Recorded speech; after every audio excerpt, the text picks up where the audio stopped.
Bismillahirrahmanirrahim. Assalamualaikum warahmatullahi wabarakatuh. Alhamdulillah wassalatu wassalamu ala Rasulillah wa ala alihi wa ashabihi wa mawala la haula wa la quwwata illa billah. Subhanaka la ilma lana illa ma 'allamtana innaka antal alimul hakim. Lillahi ta'ala wa likafil balaya wa sallallahu al-Fatiha. A'udzu billahi minasy syaithanir rajim. Bismillahirrahmanirrahim. Alhamdulillahi rabbil alamin. Ar-Rahmanir Rahim. Maliki yaumiddin. Iyyaka na'budu wa iyyaka nasta'in.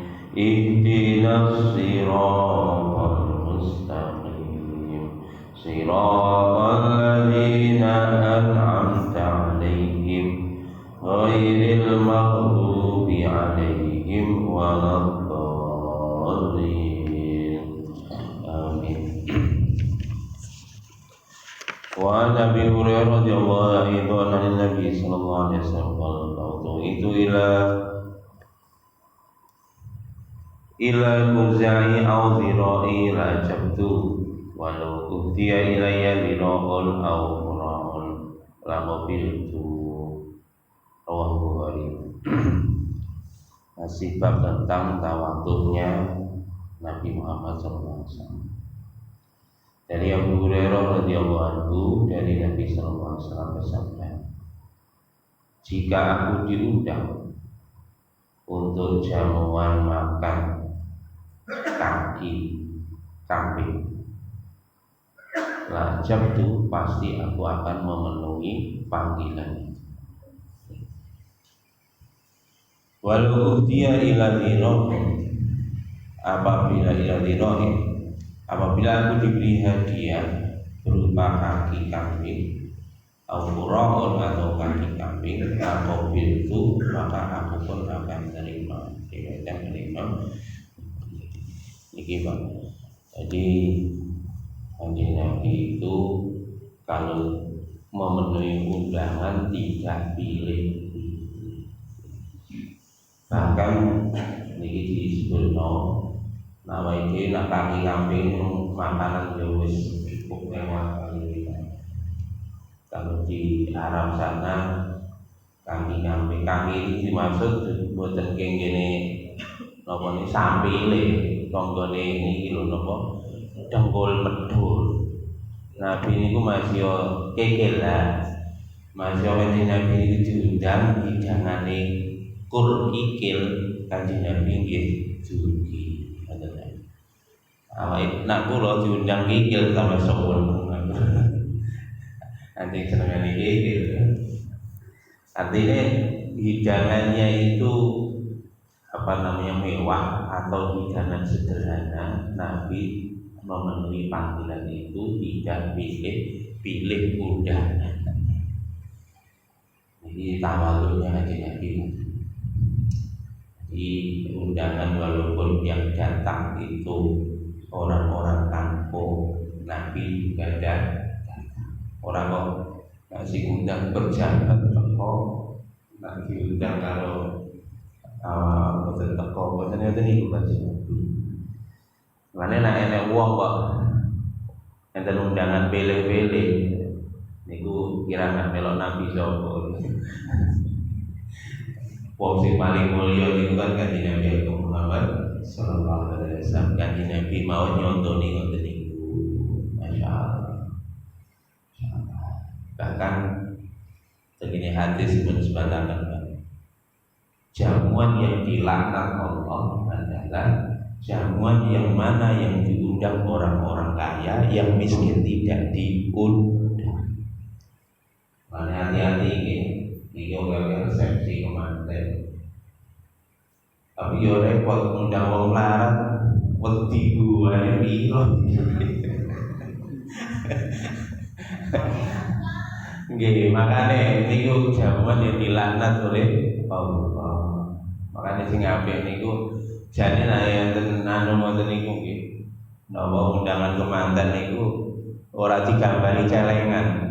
Ya digambari celengan tapi duwe anu ngoten strip ngoten. Dilarang nyumbang wah iki.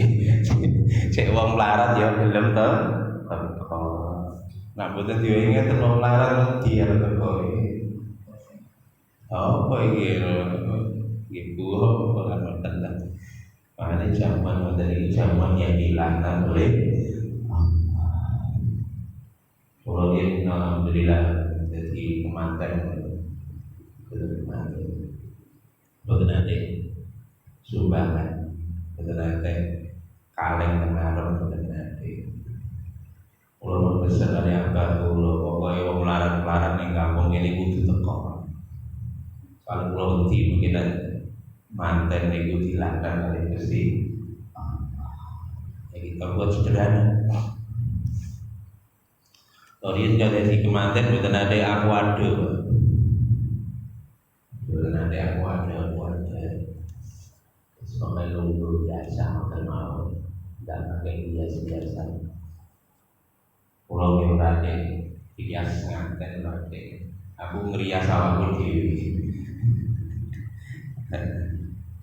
Sampai wong teko iki mantene endi to ya. Ya santai bener-bener.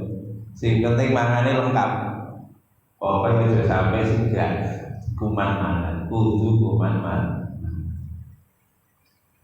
Tapi luar biasa Pak, barokahnya ternyata luar biasa barokahnya. Jadi undangan tuh kira-kira 1.000 yang datang 1.500. Mergo diwehi pengumuman ngoten Pak. Jadi undangannya 1.000 sing teko 1.500. Coba lah diwehi celengan gede ngono Pak. Diundang saya begitu terus teko deh. Masya Allah. Dan ajibnya persiapan 1.000 Pak. Persiapan 1.000 cukup untuk 1.500, bahkan masih sisa. Makanya itulah kemarin kita bicara barokah. Jadi barokah di dalam makanan. Kalau kita niat untuk infak, maka Allah berikan keberkahan. Makanya Nabi bersabda, namanya makanan barokah itu makanan untuk 1 orang cukup untuk 2 orang.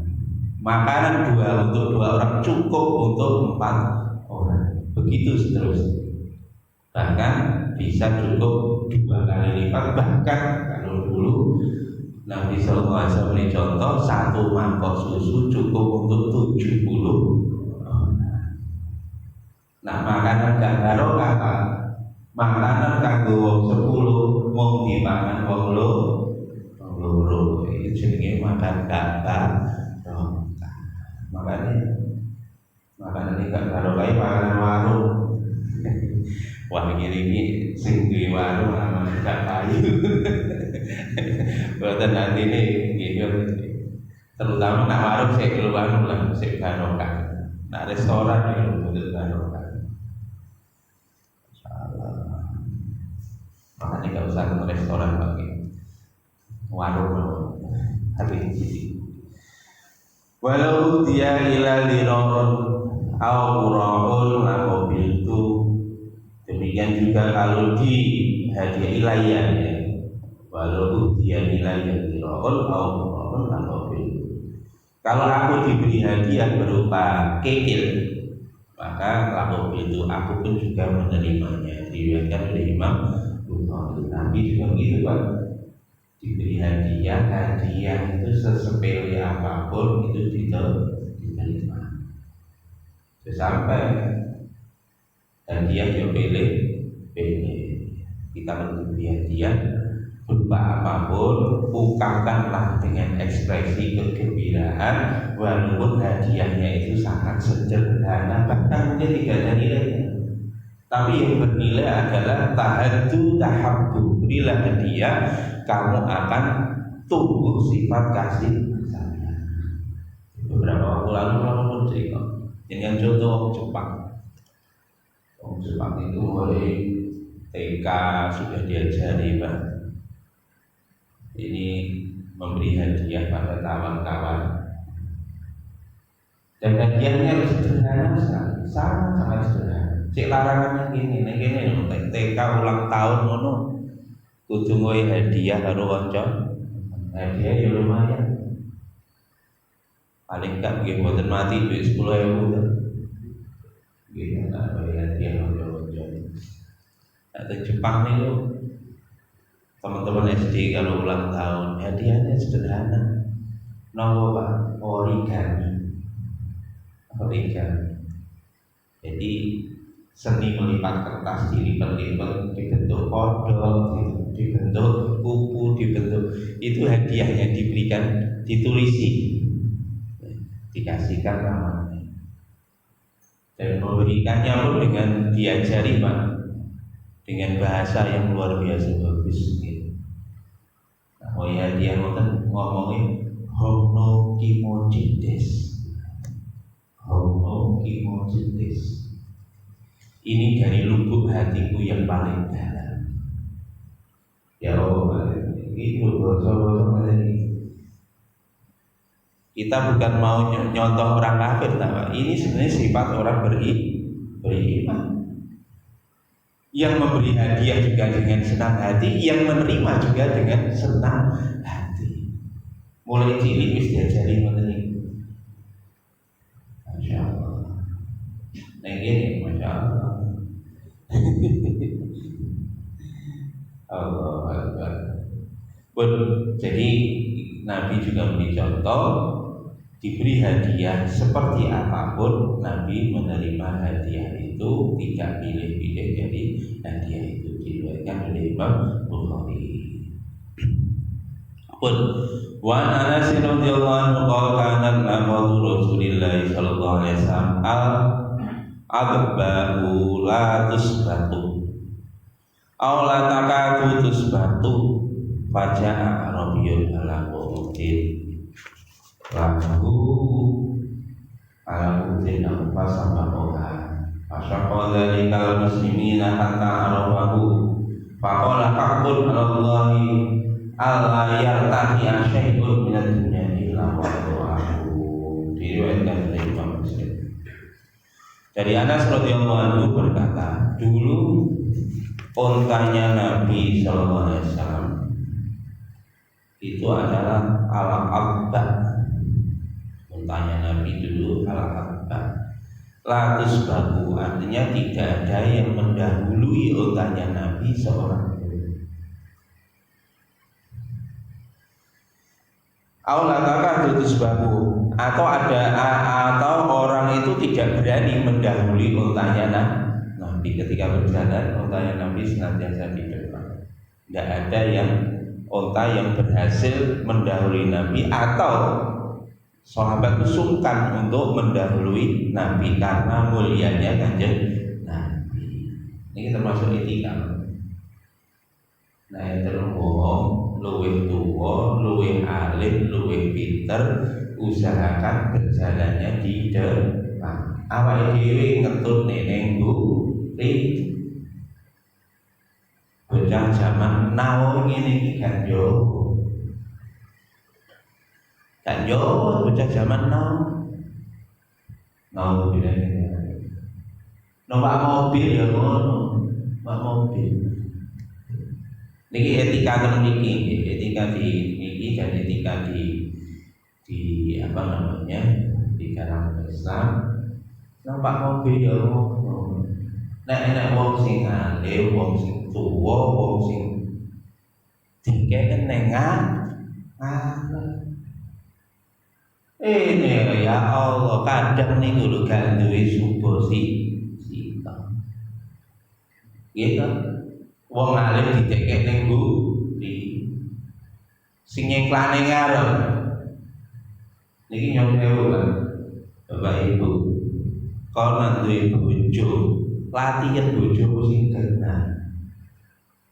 Kadang kita membawa orang alim bojone dhewe ditekek ning sampinge dhewe ya bener jane cara fikih ya bener ae ra apa-apa. Tapi cara akhlak iki kamu enggak memuliakan orang alim. Mas yo iki mobil gonamu lungguhno bojomu ning buri. Yang di depan orang alim. Anak ya ngono Pak, sampean ajari. Arek saiki lho gak njowo ngono iki. Bapak juli wong iki mobil-mobil, ku mobil Pakku. Langsung nyeklan ning ngarep Mas yo kiai didekne bumi. Oh, gondol iki. Lha tenan iki, ngeten iki nak mboten diajari jaman sakniki. Bocah sakniki mboten duwe adab, gak punya etika. Soalnya nopo? Ya niku anak-anak sekarang sudah terjebak di dalam hutan belantara. Makanya anak saat ini jadi anak alasan. Orang sombong wong. Ya, kumpuli karo kota hitam. Makanya betul ngerti tata krama. Dan dia nggak tahu bahasa gestur tubuh itu nggak paham. Makanya nyata-nyata ini bukti aja. Dulu sahabat dia tidak berani mendahului Nabi, kecuali kalau memang diizinkan. Suatu ketika Nabi juga pernah membonceng naik unta. Contohnya seperti itu. Kecuali kalau memang beliau mengizinkan, atau Sayyidina Umar sudah janjian sama pembantunya suruh naik ke atas berapa kilometer gantian Sayyidina Umar di atas, itu tidak masalah. Ini dari sisi kita orang-orang yang awam, orang-orang yang bukan orang alim, maka hormatilah orang-orang alim. Tempatkan pada tempatnya. Anzilin nasa fi manazilihim, dudukkanlah orang pada kedudukannya. Ini Pak. Ini kisah dulu Nabi SAW untanya tidak ada yang mendahului untanya Nabi, atau sungkan tidak ada yang mendahului untanya Nabi. Tiba-tiba ada orang Arab Badui, orang-orang kampung duduk di atas untanya sendiri, kemudian mendahului untanya Nabi. Ini ada orang ronyol Pak, gak duwe etika, langsung layu ninggalin ngarepin Nabi, nyelip untanya Nabi. Maka orang-orang tadi, para sahabat merasa keberatan. Ekspresi keberatannya itu tampak di raut mukanya para sahabat dan disaksikan oleh Nabi. Jadi nggak ngomong, tapi ekspresi sahabat itu merah. Hatta arowahu, sehingga Nabi SAW melihat ya, ekspresinya sahabat seperti itu. Maka Nabi bersabda, haqqun 'alallahi alla yartafi asyai'un dan dunia illa wada'ahu. Wajib bagi Allah untuk tidak meninggikan sesuatu daripada dunia kecuali akan diturunkannya. Diriwayatkan oleh Imam Bukhari. Jadi begitu gak suka, Nabi justru memberi nasihat kepada para sahabat tadi. Para sahabat, sesuatu apapun ketika sudah mencapai puncak, maka peringatan dari Allah, siap-siap nanti akan diturunkan. Demikian juga dari kotanya Nabi, tidak ada yang berani mendahului. Nah ini suatu ketika pasti akan diturunkan oleh Allah. Makanya kamu jangan sombong. Ini dari sisi Nabi, ya, dari sisi Nabi, dari sisi orang yang berilmu. Kalau dari sisi kita, seharusnya kita menghormati orang yang berilmu. Tapi dari sisi orang yang berilmu, ketika ada orang yang melebihi dia bukan merasa marah, oh sombong, tidak. Nabi memberi contoh, justru kita turun, karena tidak ada sesuatu pun semakin tinggi, maka pasti suatu ketika akan diturunkan oleh Allah. Ini peringatan ini. Jadi sudah menjadi sunnatullahnya gitu. Lainnya nanti jadi ilmu ekonomi, ilmu ekonomi. Ini kan uang itu kabeh grafik itu enggak. Pertama mungkin untuk mengenalkan produk itu uang ya, grafiknya penjualan ya kan. Begitu wis kenal produk itu tiba-tiba penjualan melejit gitu. Nanti setelah itu pasti akan mengalami penurunan. Ini mau sunatullah itu tadi. Oh wow. Zaman biyen niku jenenge ngeten iki mesti apa mereke? Nokia. Ora enek wong sing ora nyekel jenenge Nokia. Jadi mau gak jual Nokia. Saat ini Pak, belas tahun Nokia. Seperti itu Pak. Semua apa saja dari urusan dunia ini, maka tiba-tiba melejit, setelah itu pasti itu memang Gusti Allah menjadikannya seperti itu. Makanya kita nggak usah sombong. Ketika lah sudah di atas, jangan sombong. Nggak lama kamu nanti akan diturunkan oleh ya Pak Harto 30 tahun, 30 tahun. Oh enggak, 30 tahun. Karena yang enggak nek, ini diturunkan sama Gusti Allah. Makanya kita ini ketika berada di posisi atas, jangan lengah. Siap-siap pasti kamu akan diturunkan oleh Allah dengan caranya Allah. Hati-hati sekali ketika kita pada posisi di atas. Seringkali Pak, mau posisi ini gugur, biasanya ngeremeh nih kalau meremehkan orang lain, akibatnya fatal. Meremehkan orang lain, termasuk Nokia itu kabarnya meremehkan. Dulu Nokia sudah diomongi, riset pasar begini trennya mau turun, tapi dia tetap pede. Akhirnya gulung tiga. Ya seperti itu. Dalam bisnis tadi malah paling dalam bisnis agama Pak, perkara agama boten. Kalau nak agama niku Pak, munggah niku ora pol-pol Pak, yo munggah terus. Kayak enek pol ini boten tentang urusan agama. Tapi juga harus diingat ketika kamu lengah pasti kamu dijatuhkan oleh Allah. Contohnya Pak, iblis. Asli ini kan nggak ada poli Pak, urusan agama. Terus naik.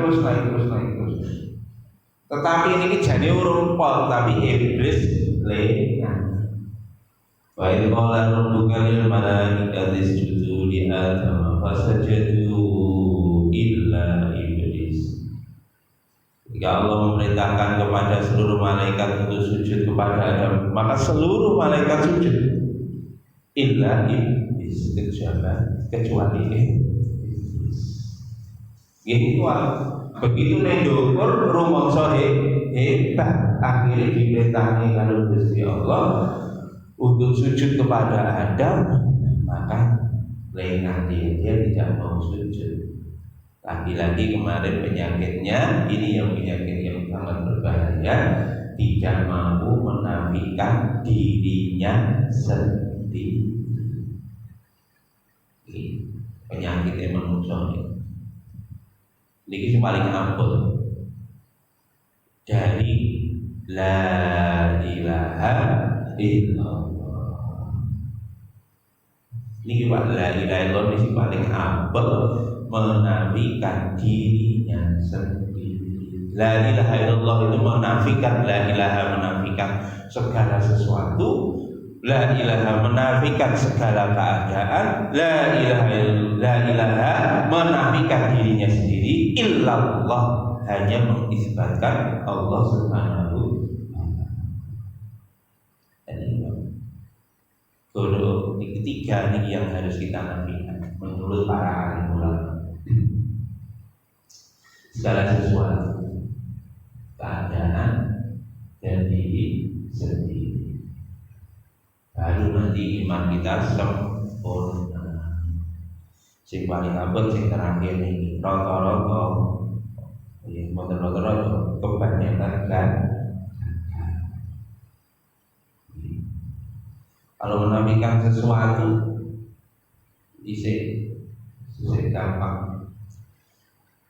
Contoh apa? Contoh obat tidak bisa menyembuhkan. Yang menyembuhkan Allah. Kita menafikan ini masih mudah, Pak, karena kita merasakan sendiri. Kadang ngombe obat waras, kadang ngombe obat yoga. Dengan kita merasakan sendiri, makanya kita pun masih mudah untuk menafikan sesuatu. Sehingga ketika kita menelan obat, mau berobat, kita bisa memasukkan yang menyembuhkan bukan obat, tapi yang menyembuhkan Allah. Tapi kelihatannya gampang, tapi ICA buktinya apa? Ya nak lara wae dhewe sing dieling duduk Gusti Allah, sing dieling obate dhisik. Luwe sing marai wareg niku senes panganan, tapi sing wae wareg Gusti Allah. Bukti nak luwe sing dieling Gusti Allah napa? Ya. Dan niki mawon lho, poso Ramadan iki mawon. Jam awan-awan jam 12 awan, Masya Allah. Negoroan iki bawari napa meneh lagi tas kerja. Sing dieling mboten Gusti Allah, sing dieling ini es tegan, es tahu. Ya Allah, ya Allah, ini jadi latihan la ilaha illallah, menafikan. Yang memberikan kekuatan tubuh kita itu bukan makanan, yang memberi kekuatan Allah. Jadi itu lagi ada dari mulai Pak, wong tak yakini kurang mantep tenggene Gusti Allah, nak poso niku mesti kabotan, merasa sebagai beban Pak. Masya Allah. Ini kalau poso tenabot dosa. Padahal Masya Allah Pak, kita sudah membuktikan sendiri kan, dari pagi sampai sore nggak makan nggak minum, ternyata juga diberi kekuatan oleh Allah. Lupa kalau ini belum kerja kasa, uli bangunan, Masya Allah. Jadi kan jajal poso kuat. Karena niatnya niat kenalan kuat yang memberi kekuatan.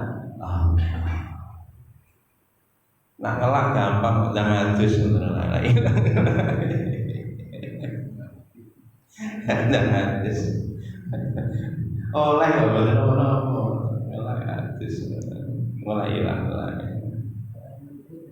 Ya sama jeruput, terus kalau jeruput Pak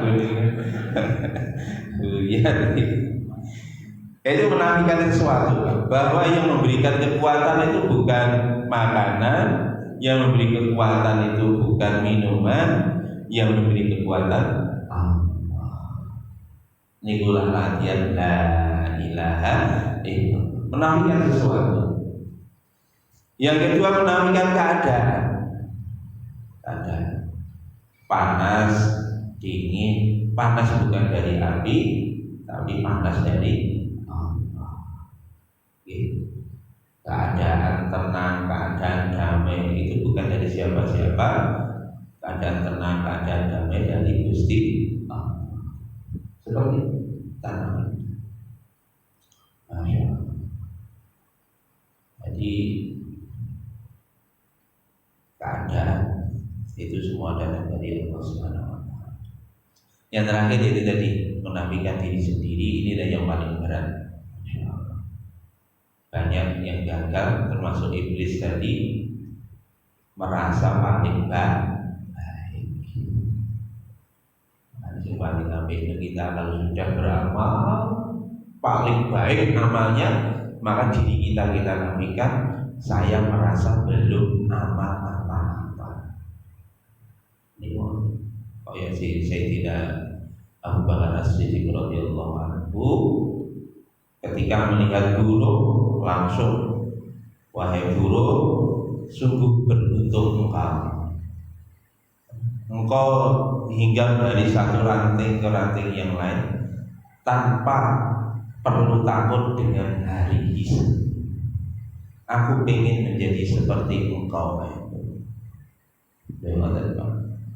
Padahal Sayyidina Abu Bakar itu sudah dijamin surganya oleh Allah ketika masih hidup, diberi kabar gembira oleh Nabi 8 pintu surga akan memanggil Abu Bakar.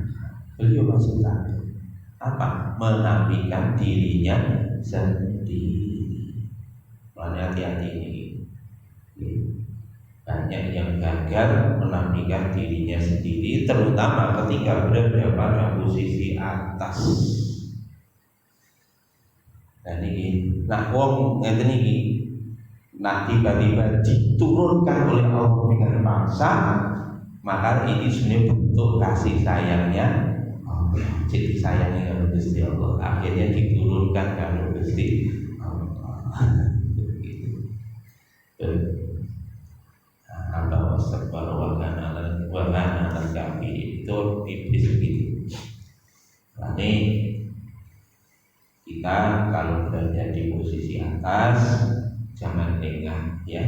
Semua itu yang memberi Allah. Tidak ada satupun orang yang mana dia itu mendapatkan apa saja kecuali atas izin.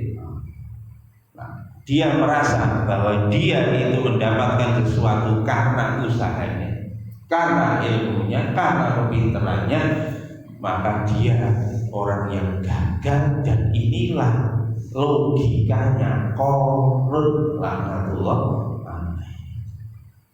Qarun mengatakan bahwa aku itu illa min ilmin indi. Aku diberikan harta kekayaan sedemikian ini sampai mencapai puncak karir saya, maka aku tidak mendapatkan ini kecuali dari ilmu yang aku punya. Itu kok Gusti Allah dari ini Qarun. Ini karena kepintaran saya. Karena belum seperti itu, Pak. Puncak Qarun. Ya apa? Dia jadi konglomerat orang paling kaya di dunia, dan mungkin kekayaannya ini tidak bisa dikalahkan sampai hari kiamat. Kekayaannya kok begitu merasa sombong seperti itu, maka akhirnya Qarun dipaksa diturunkan oleh Allah. Gak tanggung-tanggung. Dulunya seolah-olah berada di posisi puncak, akhirnya Qarun berikut hartanya ditenggelamkan oleh Allah ke bumi. Wah, ini kan biar pun ngoten niku. Karena monggo bareng-bareng Bapak Ibu yang dihormati Allah, kalau kita lagi berada di atas, entah jabatan kita, entah pangkat kita, entah harta kita, entah apa saja, berada di posisi puncak, nafikan diri kita. Ini bukan karena saya, bukan karena siapa-siapa, ini karena karunia dari Allah. Persis seperti itu Nabiullah Sulaiman alaihi. Makanya Nabi Sulaiman begitu berada di posisi puncak. Nabi Sulaiman alaihi salam sama. Nabi Sulaiman hartanya, kerajaannya tidak ada yang menyamai sampai hari kiamat nanti. Orang Yosoke, Nabi Sulaiman soke meneh. Tidak hanya sugih Pak, jadi raja sekali. Tetapi Nabi Sulaiman alaihissalam beliau menafikan diri beliau sendiri. Makanya begitu mendapatkan harta seperti itu, Nabi Sulaiman mengatakan, "Hadza min fadli Rabbi liyabluwani aashkuru am akfur." Ini adalah karunia dari Tuhanku. Loh, Nabi Sulaiman bukan mengatakan ini karena kemampuanku, ini karena ilmuku, tidak. Nabi Sulaiman, ini adalah karunia dari Tuhan. Aku iso ngene iki lho, jujur apa-apa, jujur sapa-sapa, yo sing paring Gusti Allah. Bahkan Nabi Sulaiman tidak berhenti di situ. Liyabluwani, ini semua untuk menguji kepadaku, apakah aku termasuk hamba yang syukur akan nikmat Allah atau hamba yang kufur akan nikmat Allah. Jadi ngoten iki Pak. Hari ini kadang-kadang Pak lagi urung munggah dukur Pak, lagi munggah beberapa senti loh, kadang-kadang wis gawayane lho setengah mati. Astagfirullahaladzim. Makanya langsung diduk nih kalau Gusti Allah. Hati-hati ngeten iki. Hari Nabi Sulaiman ngoten Pak. Akhirnya harta kekayaannya Nabi Sulaiman ya sampai, bahkan Nabi Sulaiman wafat dalam riwayat Pak, Nabi Sulaiman wafat itu loh sampai staf kerajaan itu nggak ada yang tahu, artinya tetap berkuasa walaupun beliaunya wafat, roda pemerintahan loh tetap berjalan normal sampai bertahun-tahun. Di dalam konon cerita Israiliyat sampai beliau bersandar tongkat, padahal beliau sudah wafat. Taunya ketika dimakan rayap, tongkatnya itu patah, jatuh, meninggal. Berarti sudah meninggal bertahun-tahun Pak. Roda pemerintahan itu masih tetap berputar. Kenapa? Karena Nabi Sulaiman bersyukur dan merasa ini bukan miliknya tapi milik Allah Subhanahu wa taala, maka kekuasaannya dilanggengkan oleh Allah. Nah saiki Pak urung mati wis diumpe-umpe. Ayo dan medhun. Soalnya apa? Nggih niku budale untuk mendapatkan kekuasaan ya seperti Fir'aun, seperti Qarun. Makanya niku dipaksa. Fir'aun tak ingin ngoten.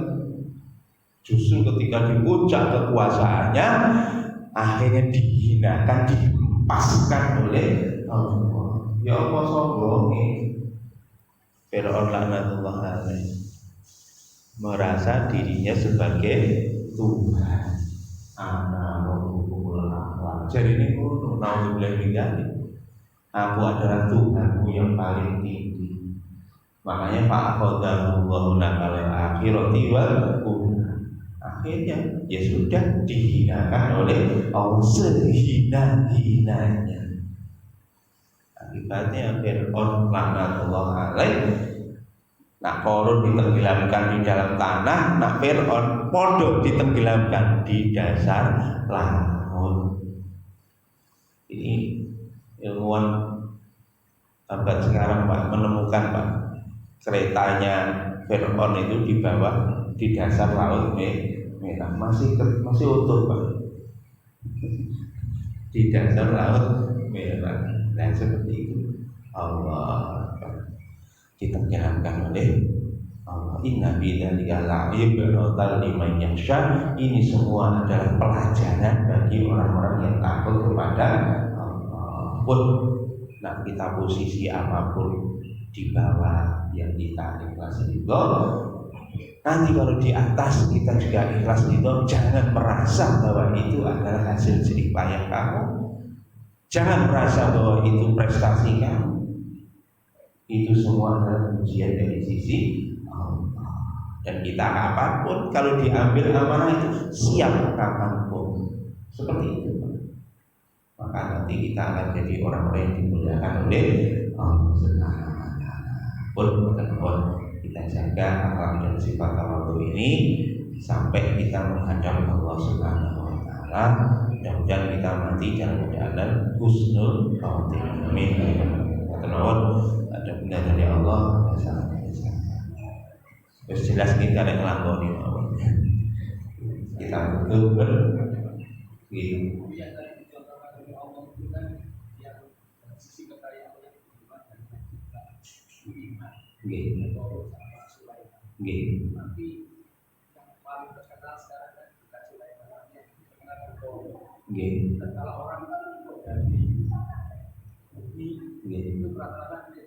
harta Harun,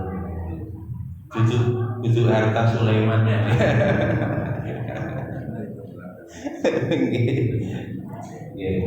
Soalnya harta Sulaiman sudah tenggelam, yang tenggelam dalam bumi adalah harta yang koron, makanya disebut harta Karun.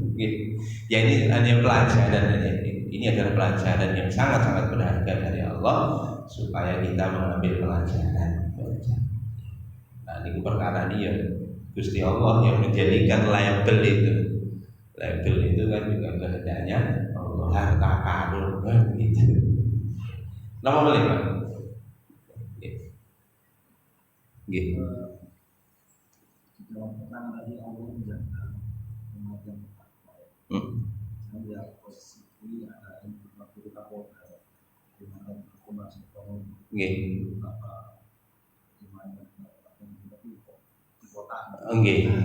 Oh bagus.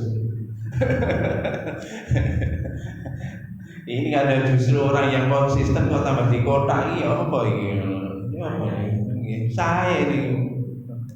Yaitu jadi di dalam Quran banyak. Tadi kalau dia turun justru itu bentuk kasih sayangnya Allah. Kita ambil dari sisi itu. Kok gitu? Iya. Bisa jadi kalau diteruskan kita nggak kuat. Makanya diberi pelajaran oleh Allah. Kanjeng Nabi juga begitu. Ketika di Badar diberi kemenangan, di Uhud kalah. Itu apa? Untuk memberi pelajaran bagi kita. Supaya apa? Yaitu supaya dalam keadaan apa saja yang kita tuhankan hanya Allah. Waktu perang Uhud kalah. Kenapa kalah? Lah itu di dalam Quran kan sudah dijelaskan banyak lebar.